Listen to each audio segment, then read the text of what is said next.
Tim Anderson. I'm from Lynchburg, Virginia. This is my 5th CombatCon. I've been with since ISMAC. I've come up quite a bit. A buddy of mine, Steve Huff, got me there about 10 or 11 years ago. And most of my background I teach knife. I've been doing that for about 22, 23 years. And some of the earlier JKD stuff I did, and a mock, which is the knife stuff I do with Professor Tom Sodas. And that's pretty much as far as teaching and stuff. I've enjoyed myself. It's a great event.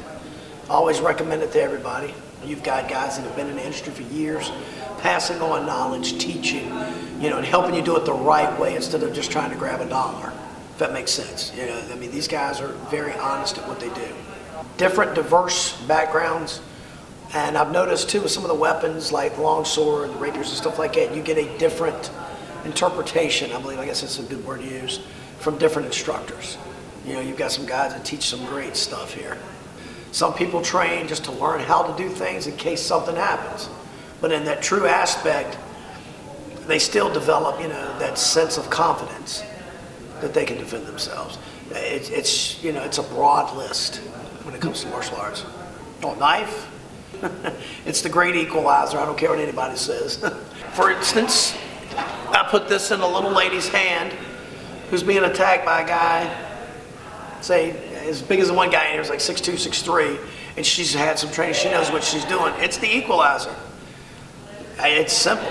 Once you learn how to use a blade, all other weapons from this length. So clarify. You're not going to translate from this to a long sword, but you will translate from this to empty hands. This from maybe a stick, things like that. So there's the difference. It's mainly the core of that.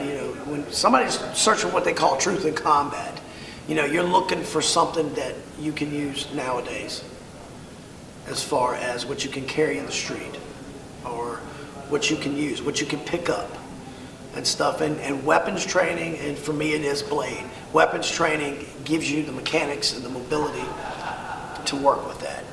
For me, with the blade and things like that, for the years I've been doing this stuff, for me it's more of a personal protection thing. Me, my family, different things like that. For others it might be health, it might be learning to stage combat, but also maybe a combination, because like Doc and some of the guys, they teach not just the aspects for the stage but they teach it from a combative standpoint of view. And see, for me, that's what I grew up in, doing the combative aspect with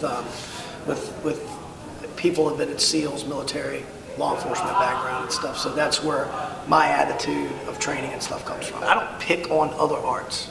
It's like I was at a Guru Dan Inosanto seminar years ago, and he once said, it doesn't matter if it's a punch, a kick, it doesn't matter if it's coming from Taekwondo or whatever. If you get kicked in the face, it's gonna hurt. No matter what. If you get punched in the face, it's gonna hurt. But the key is, a good instructor gives the information. I've been with a lot of instructors who can fight, but they can't teach. I've been with guys that can teach, but they're not the best fighters in the world. But they can teach you the information. That's the importance of being a good coach or a good instructor, is the information that you present and give your students remember. Or if you give a workshop or a seminar, it's not about giving 1,000 techniques. You're going to go home, you're going to forget half of it. If you can give them something that they can remember and remember you by, then you've done your job.